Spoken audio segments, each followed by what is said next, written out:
Today, we're addressing a crucial topic: how to end the dysfunctional patterns in your marriage that keep you stuck and limit your potential for intimacy. By the end of this episode, you will know your exact individual relationship profile. You will discover how to map these dysfunctional patterns. And with this knowledge, you will have a tool set to understand one another better so you can stay in love for life. That's what's next here on Master Your Marriage.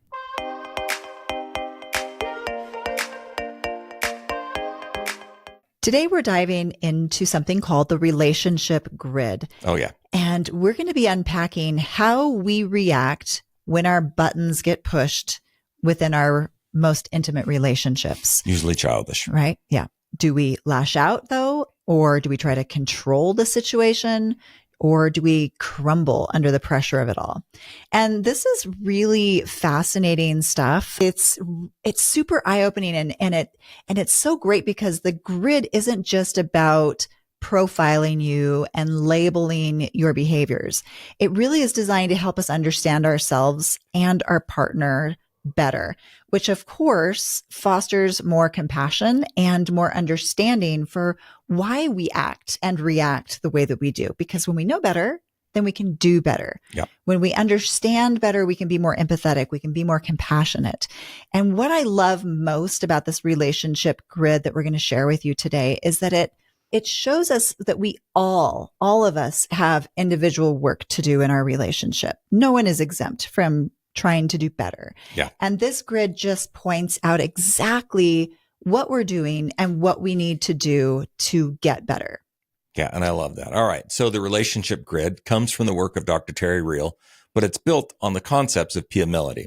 It integrates two key ideas, right? One being self-esteem and the other being boundaries. We explored both of these concepts in depth over the last two episodes. So if you haven't already, we recommend revisiting those episodes to give you some really good background on what we're going to talk about today. So definitely go back and listen to the last two episodes if you've missed them, but let's quick recap for those who haven't heard them yet. Yeah. This is a little tricky to explain because the grid is a bit of a visual thing. And a lot of you I know are going to be listening just to the audio version of this. So we've also added a free download in the show notes so that for those of you who are just listening along, you can download that picture, right? And follow along that way. But for now, just picture that self-esteem is one continuum that runs up and down vertically through the center of this grid. Okay. And boundaries, the other concept, it runs horizontally side to side through the middle of the grid. And where these two lines intersect, they form a T that divide the grid into 4 quadrants. And you have an analogy for that. Yeah. I mean, so imagine when you were a kid, you played Foursquare. Yep. Right. So you're standing in front of this one big box that's separated into 4 boxes, right? With one line going up the middle, another line horizontally bisecting that. So you have top right, top left, bottom right, bottom left. Correct. So 4 square box. Yeah. So, and again, the line that goes up and down, that's going to be our self-esteem line. The line that's going side to side, that's our boundary line. Before we sort of dive into each of these quadrants, let's review the 2 most important concepts as it relates to sort of this grid: self-esteem and boundaries. So self-esteem is all about how we relate to ourselves, how we feel about ourselves, while boundaries are how we relate to others. The way you relate to yourself directly impacts the way you relate to others, which is the key in maintaining connection and achieving this, what we call true intimacy with another person. Yeah, exactly. So let's just backtrack a little and talk about self-esteem, talk about boundaries, and then we'll talk about each of the quadrants. Okay. Cool? Yeah. Okay. So let's review self-esteem. This is, again, the line that runs up and down. And in short, self-esteem is our ability to hold on to our inherent value.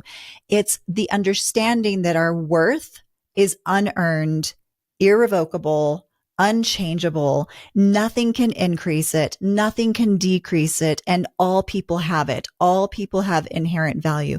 No one is better or lesser than anyone else. So self-esteem is the belief that you inherently have value. Regardless. Yep. Right. Okay.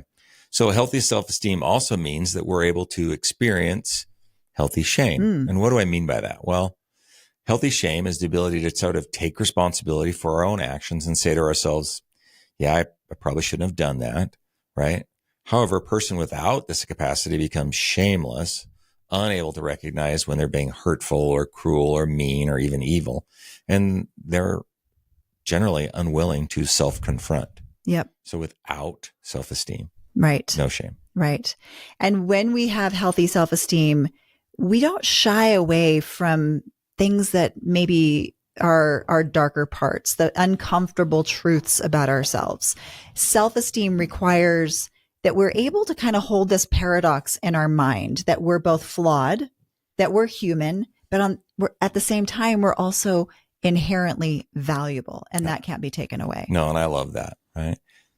Unfortunately, healthy self-esteem is rare today, and many of us didn't really grow up with parents who could help us truly see our value. Many of us grew up who were constantly criticized or compared to others or felt that love was maybe conditional. These experiences distort the truth of who we really are, which is a person who matters, someone meaningful, someone valuable. It can be hard to accept that our value is unearned, but once we do, we can live, love, and be known better. That's right. I love that. So remember from a couple of weeks ago, there's two dysfunctions of self-esteem. There's the one up position. Yep. There's the one down position. Now, one up is the belief that we're superior to others. It's also called grandiosity. It's a shameless position, which means it's the place where we don't want to self-confront. We don't want to look at ourselves honestly. It's a mindset that we are entitled. We think that we're above the rules. We're above it all. That's the one up position, right? That's again at the top of Robert's 4-square box. It's the top. Right. And then the one down position, one down is feeling inferior, feeling less than. This one down person sees their mistakes as proof that they're worthless, that they have no value, and that they're unforgivable, and maybe even that they're unlovable. Right. So they, instead of seeing those mistakes that we all make as part of our humanity, they see those mistakes as proof of proof that they're worthless or unworthy. Yeah, exactly. And both positions, right? Whether you're in the superiority position and you won't self-confront, or whether you look at your flaws as proof that you're worthless, both positions distort the truth. Both are dysfunctional. Both positions are immature and they prevent intimacy. So really what's happening in either position is it's making us hide from allowing ourselves to be known and knowable to somebody else. Right. Absolutely. And often a one down person will partner with a one up person. Now, maybe next week we'll talk about the different combinations of partnerships, but it isn't uncommon for a one down person to partner with a one up person because the one up person is looking for somebody to blame because they don't want to self-confront. And the one down person is willing to go, yeah, you're right. It's me. I'm the problem. Like that Taylor Swift song, right? Yeah, it's me. I'll take all the blame. They're sort of balancing the teeter-totter in that situation with both ends of the extreme. Yeah. Yeah. So if you haven't yet, notice the self-esteem line on your grid, right? That's the vertical axis going up and down. So too much self-esteem, one up, this is in the top, while too little self-esteem, one down is at the bottom of the grid. Notice that health lies right in the middle. None of us actually perfectly stay there, right? We're not balanced all the time, right? In that middle point, we move up into one up, we move down the continuum, down into the one down position. And it can depend on the situation that we're in. It can depend on the people that we're interacting with. But the more we work on our maturity, our relationship maturity, the less we tend to swing into these extreme ends of one up and one down when our buttons get pushed. Okay. Yeah. And that's hard, right? Because we're work. Triggered. Yeah. Right. All right. So that's self-esteem. And again, it's the vertical line running up and down. Now let's take a quick look at the other key concept, which is boundaries, which runs horizontally side to side. Boundaries define your relationship with others. Like self-esteem, it's all about balance. You can have too much or too little boundary. And there are two dysfunctions as well. One is boundaryless and the other one is walled off. Right. And this is what we talked about in last week's episode. When your boundary is too open or you don't have a boundary, we call that boundaryless. And that's when there's no psychological protection. Your psyche is not protected from intrusive others. And so everything gets through. It's got holes that just penetrate in. And a boundaryless person also, because of that, they rely on other people for their self-worth. Yeah. They need other people to think highly of them because they only feel good about themselves when other people do think highly of them. Their sense of self is entangled and enmeshed with other people. And as a result, they need to control other people. And they need to control other people's opinions in order to feel better about themselves. So every piece of feedback that's coming at them, they feel compelled to defend, to react, even if that feedback isn't true. And boundaryless people are, again, emotionally enmeshed with other people. They need that constant validation, and they engage in controlling and manipulative behaviors in order to get it. So they're essentially using other people as a way to regulate themselves. Yeah, it's because they just can't have somebody feeling negatively about them. Right. Yeah, absolutely. Right. And on the other end of the spectrum is walled off, right? And this happens when a person's boundary is a little too rigid, right? Nothing gets through. They live in this emotional fortress, disconnected from others. People who are walled off typically have an avoidant, dismissive attachment style, and their independence is far more important than their connection to any other person. Mm-hmm. And so again, this is that horizontal axis going side to side, and it represents, right, boundaries. So boundaryless is going to be all the way to the right of this line, and walled off is all the way to the left of this line. And now let's put all of this together. Okay. Let's put together self-esteem with boundaries, put it all together. And when we overlay these two lines, something really interesting happens. We'll put a little display here on the video, but for those of you who are listening to the audio, again, check those show notes. But as you can imagine here, these two lines are now intersecting, creating that 4-square box. Creating the 4-square grid. Right. And these quadrants represent where you tend to go when you're in a relationship, when your adaptive child takes over. So in other words, what happens to you when you get triggered? Do you go up and to the right? Do you go down and to the left? So we're going to go into one of these 4 quadrants. Right. And on the right side of the grid, both quadrants are boundaryless. The top right quadrant is boundaryless and 1 up, while the bottom right quadrant is boundaryless and 1 down. Okay. So just to reiterate, everything on the right side of the 4-square box is boundaryless, either 1 up or 1 down. Right, right. Okay. And so now on the left side, we see the 2 walled off quadrants. You can either be walled off and 1 up or walled off and 1 down. Okay. I think I got it. Right. Okay. So take a moment here. Maybe you want to pause this for a moment and just digest what we've just said so far. Digest this before we go into describing each quadrant in detail. And again, on the right side, everything on the right side is going to be boundaryless, either 1 up or 1 down. Everything on the left is walled off, either 1 up or 1 down. And again, notice health is in the middle. Healthy boundaries, healthy self-esteem. It's right there in the center of the grid. And everything outside of center is equally dysfunctional. Okay. There's no good quadrant or bad quadrant to land in. They're all equally immature from a relationship perspective. True maturity, your wise, mature self is right in the middle.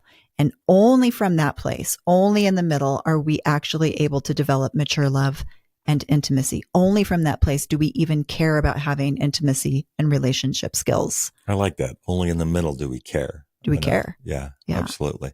All right. So are you ready to explore just a little bit more? Let's dive in deeper. Yeah. Are you ready to figure out where we might fall within these quadrants? I'm a little scared. Yeah. All right. Let's begin by examining the 2 boundaryless positions, starting with the 1 up boundaryless in the top right quadrant. Got it. Boundaryless. Okay?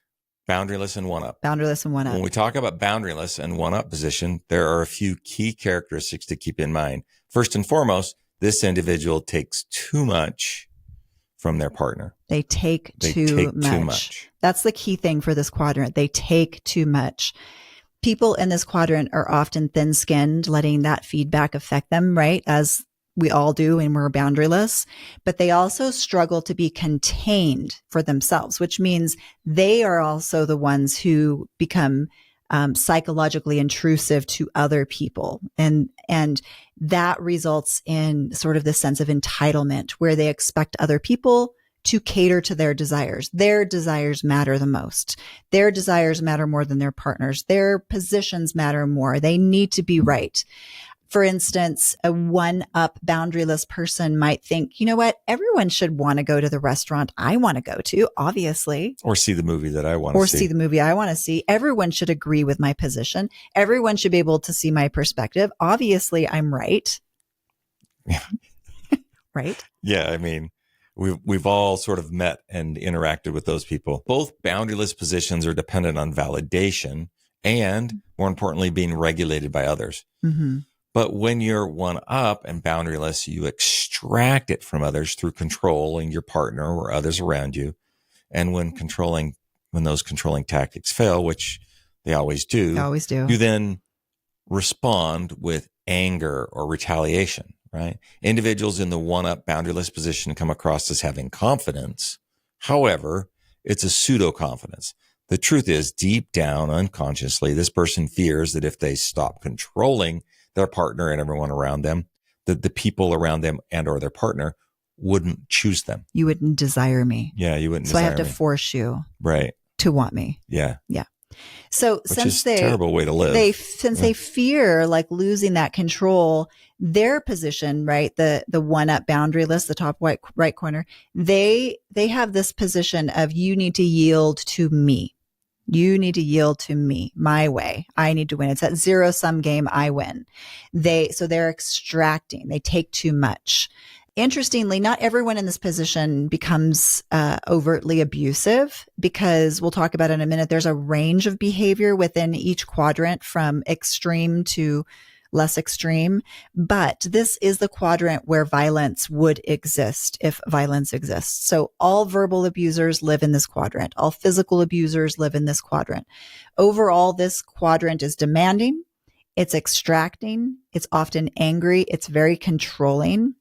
And again, as you move, you've said this before, like as you move from more mature to less mature, as you move closer to the center, right, then it's more healthy. But as you move farther away to the opposite corners, then the behaviors get more, and the dysfunction is more extreme. Yes. Absolutely. Right. All right. So we're good there. We're good there. Top right. Are you ready to explore the boundaryless and the one down position? Okay. What would that be like? If you're boundaryless, but you're one down. So you're inferior, but you still need validation. What would that be like? So what does that mean? So this quadrant is characterized by the tendency to give too much. Give too much. Right? People pleasers fall into this, right? Okay. Yeah. I'm giving always. You're always right. I'm always wrong. So instead of I need you to yield to me, it's the other way around. Absolutely. So I need to yield to you. Yeah. So individuals that are in the one down boundaryless position, they are yielding to others because they're thinking, you know what? I'll be what you want me to be. Just love me. Just validate me. And they have an eagerness to please. And that can make them sometimes vulnerable to being taken advantage of, of course. And it's like they have this need for a constant drip of an IV called affirmation or validation. Right. You're fine. You're great. You're good. And you can see how those two people, one up and one down, might balance each other. Might partner together. Yeah, they might. And but the bottom is like, they're giving too much. They're giving even at the cost of their own needs in order to try to earn that love and validation. Yeah, which is the way you explained it earlier. Too far from the center is more dysfunction. Yes. Yeah, absolutely. All right. So these individuals, right? The bottom right. Bottom boundaryless and one down. Yeah, one down, boundaryless individuals, right? They're underprotective of their psyche, right? They take in everything around them, which means they're reacting to a lot of stuff and relying on other people's approval so that they can feel valued and loved. They're compliant, acting as accommodators and people pleasers, as I mentioned, doing whatever it takes to extract love, validation, and calm. So what's interesting, instead of the one up boundaryless that expects other people to yield, again, like I said, the one down is the one doing the yielding, but they're doing it in hopes of receiving love. Yeah. Yeah. Or acceptance. Yeah. Validation or approval. Yeah. All of those things. Yeah. Dr. Terry Real uses the icon of Marilyn Monroe to illustrate this position. These individuals depend on someone else's love to cultivate their own sense of self. Embodying the classic codependent persona, If there were a t-shirt for this quadrant, it would say, love me, love me, love me. I'll do anything so that you'll love me. I'm dependent on you for my self-worth, and I am desperate. This quadrant exudes the energy of desperation and an overwhelming need for affection. Got it. Okay. I like that sort of icon. Yeah. Yeah. Exactly. They are still controlling. We think of the one up boundaryless as being the taker, being the controlling one, but also the one down is controlling too. They just do it covertly. Oh, I think it can be a little bit whiny and pouty. Or, like, gosh, if you don't invite them to the party, you're going to pay for it because they're just going to go into a depression or sulk or whatever. They're going to maybe do it through manipulation or pleading or contorting themselves in some way, or excessive accommodation, right? So they're still controlling, just in a different way. Yeah, absolutely. Yeah. So those were the two types of boundaryless positions, one up and one down. Now let's discuss the inverse, the walled off positions that are on the other side of the four square box. The left side. Right, now we're going to go down first? Yes, because we came from top right to bottom right. Okay. Now we're going over to bottom left, and then we'll finish it. Okay, so we're making like a circle. Yeah, so bottom left, right? Okay. And so what's this quadrant called? So this quadrant is called walled off and one down. This is the quadrant that receives too little. Receives too little. Yeah. So if we were looking at that four square, this is one closest to me on the bottom left. And this is the one that receives too little. Yes. Too little. And again, walled off, one down. So individuals that are in this position are often disengaged. And again, they receive too little care from their partner. They don't believe they're really worthy of that care. They don't believe that they're worthy of love. They don't believe they're worthy of attention. So typically they have a very low investment in the relationship, right? They're walled off. And the reason why is because they struggle with those feelings of unworthiness. And so they probably hesitate to speak up in conversation, thinking, well, why would anyone else? Why would anyone care about what I have to say? What I have to say. Yeah. Yes.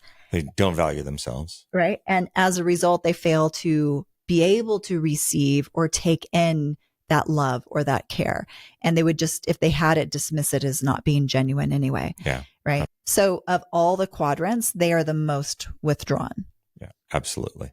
Okay. So Dr. Terry Real uses another sort of analogy to talk about this walled off and one down position. And he uses Eeyore from Winnie the Pooh, right? To sort of describe this. Eeyore sort of embodies this resignation and depression. These individuals are disengaged and feeling shame about their worth. They might think I'll use the Eeyore. It'll never work anyway. I don't deserve it really. It's okay.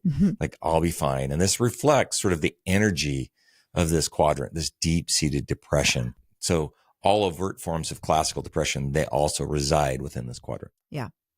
So that's the bottom left, walled off, one down. What about the top left? So we're coming full circle. So coming full circle now, what about that walled off but one up position in that top left-hand quadrant? Right. So walled off and one up. This quadrant represents those who give too little. Too little. Yeah. Individuals in this quadrant are walled off and they see themselves much the same way we saw in the other quadrant. But if you're above the line, you're superior, right? So you're superior to others, right? They take too much in this quadrant. They give too little. They act indifferent because they're behind their walls. And while they're happy to receive care, like I'll take it, right? They show very little acknowledgement or gratitude or connection in return. And they often fail to recognize how much they're actually taking from their relationship. Their energy can be characterized oftentimes as snobby and elitist and even arrogant. Yeah. So these individuals tend to sometimes seek out non-intimate connections with other people so that they can engage without really letting anyone in. We don't have to commit. I don't have to commit. I don't really have to show myself completely here. They don't let people get too close. Yeah. And as a result, not, of course, everyone who's in this quadrant, but a little bit more tendency to engage in affairs or view pornography or seek validation in superficial ways where they can avoid that vulnerability of actually being in a genuine relationship and having genuine intimacy with someone. Yeah. I mean, there's intimacy, but there's not vulnerability. Right. And those things are tough. In public, the walled off one might, the walled off one up person might come across like they're well liked and their confidence. But again, as with most of the positions above the line, it's a pseudo confidence, right? When someone is walled off, they essentially have sort of severed all connections with with anyone that's important to them. Mhm. And being one up and walled off means they've cut ties because they believe that no one's really worthy of my attention or Oof. for me to deign to speak to them. Yeah. Right? Yeah. So snobbery and superiority sort of thrive here. They may express sentiments like, we don't do that in this family. Ooh, Or this our family family. doesn't have those type of problems. Right. They Right. like to look maybe down on other families that all do while have those projecting problems. this air of superiority. Right. Okay. I think I'm getting this. Yeah. So their mindset could be likened to a fortress, right? Isolating themselves from genuine connection. So maybe their t-shirt, if they have a t-shirt, Oh, yeah. maybe it says, "Who needs you?" Right. And Yeah. so Or I this, don't need anyone. yeah. Right. And this energy that's here in this quadrant is all about being kind of rejecting, withholding, sort of mean-spirited. They could stonewall someone that's inches away from them and Not even realize it. and that other person is just not worth their time or trouble. And that might be why they come off as just aloof, because they just generally don't Mm-hmm. care what other people think. Mm-hmm. Yeah. Right. Well, mostly because they sever those connections, right? Okay, so those are the quadrants. And as much as we might not want to admit it, we all sort of have our favorite flavor, our favorite quadrant. Mm-hmm. And if you want to truly stop the dysfunctional patterns in your relationship, we're going to invite you to play a game with us. Oh, we're going to play a game? Yeah. I like games. All right. So we're going to, if you've downloaded the show notes, Okay. we're going to print the handout, Okay. right? And then grab a piece of paper or a Post-it note. You're going to write your answer on this, right? Okay. And I want you to be honest with yourself, right? Even if 99% of the time you do a great job of staying in your grown-up, wise adult self, we're going to identify where you go when you slip up and the child shows up. When you regress Right. into that adaptive child consciousness, Yeah. and you fall back into those old ingrained behaviors, Those old patterns. which quadrant do you most likely enter? Okay. Ooh, this was a tough test when we did it. We done this. Yeah. Yeah. So take a moment and just note where you think you are, and perhaps even think of a few examples to help you with this. So think of a time recently with your partner when you got triggered. What happened? So kind of find your evidence for which quadrant you think you are, and make sure that you're doing this in the context of your current relationship with your current romantic or sexual partner. So this isn't you're not going to Absolutely. think about your friends or your boss or your kids. I want you to think about this in terms of your romantic relationship. Like most relationship work, it doesn't help if you try to do the work for someone else. Don't try to identify your partners. They can do that themselves. Yeah, absolutely. Yeah. All right. So maybe your spouse or partner wants to listen and play along too, and that would be super amazing. Yeah, please do. But Yeah. don't share your results with them yet until they've had a chance to listen to the episode and choose their quadrant as well. Mhm. So once you've both written down your individual quadrants, Mhm. trade papers. Uh-oh. This is us trading papers. And as with all growth in relationships, approach us with curiosity, not judgment, Yeah. Be curious. right? Just see if their answer aligns with what you thought it might be, or based on what your experience is with how they sort of land in quadrants when they get triggered. So this is really an experiment and an exercise to help you get to know that adaptive child that's in you, that's in me, that's in every single one of us, It's in right? me. Yeah. And understanding when you get triggered, when your child is driving the bus again, when it gets knocked off course, what is its agenda? What is that inner child doing? And it's also a great way to understand your partner and their inner child and what their inner child's agenda is. Because when we understand our partner, we can relate to them better. When they understand us, they can relate to me better. So for example, if Robert and I were back doing this exercise again, as we've done many times in the past, and as we've looked at this in ourselves, I would come to Robert with my piece of paper and I would show it to him and I would share with him and say, "Hey, baby, I know that I can sometimes get one up and boundaryless. That's me, top right quadrant, one up, boundaryless. And I recognize that that is controlling. I recognize that I can be attacking, I can be angry, that I can be offensive. And I'm really sorry for those times that I've done that." Right? Yeah. What's your quadrant? Well, based on the way that we did it Before. Before? Mm-hmm. Oh, I was one up and boundaryless as well. Oh, we were twinsies. Yeah. We were a storm. What happens when you put together a one up and boundaryless? It was a dumpster fire that somebody threw gasoline on. Right. So one up boundaryless with a one up boundaryless. Yeah. I called it the snowstorm. Yeah, you call it a snowstorm? I like that. I call it a dumpster fire. It was so bad. It was. Yeah. We could talk more next week about what happens when these people pair up. So it's important to understand which quadrant that you tend to fall in. And it's really helpful. Everyone has their favorite flavor, their favorite quadrant. And this isn't a you go work on you thing. Oh, no, this isn't my problem. You go. Right. Yeah. This is your thing. Right. You both participated in sort of building this dysfunctional pattern. And in order to end this dysfunctional cycle, it really only takes one person to sort of step out, shine the light on it, flip the paper over, and start to describe how they react when they're triggered. You need two people. It takes two to tango, right? It takes two people to run a pattern. So if we can break that pattern, even if it's just you, just recognizing what it is, where it is you tend to go, then maybe you can work on this evaluative evolution of your relationship. I love that. All right. Well, we do need to wrap up this episode because we're already way over time, but I know that you're all eager for more on this topic because this is really fascinating stuff. And you're probably asking right now, well, okay, wait, but what's next? Like, now what? I know where I'm at. Now what do I need to do? How do I heal my marriage and heal these dysfunctional patterns that we have? Well, next week, we're going to spend more time discussing each of the quadrants in terms of the healing work that's needed for each of those quadrants, because depending on where you are, that will determine what you need to do. Yeah, absolutely. That will determine your work. Yeah. And, just because it's one up and boundaryless for Charlotte and I doesn't mean we don't need to understand what happens in the other three, because I don't think we always fall in every category. Yeah, for sure. Yeah. So next week, we'll discuss what healing steps you need to take based on the quadrant that you came up with, so that you can break those dysfunctional patterns in your marriage or in your relationship. Right. Sounds good? I think it sounds great. All right, great. So make sure to subscribe so that you get alerted when our next episode drops. Before you go, if you found value in today's episode, please do us a favor, leave a 5-star review and a comment. Your feedback really helps us get more people engaged and make a bigger impact in the world. And as always, if there's anyone that you feel that this episode might help, please share it with them. Great. So be kind to each other this week, you guys. Remember, it's the small things done often that make the biggest difference.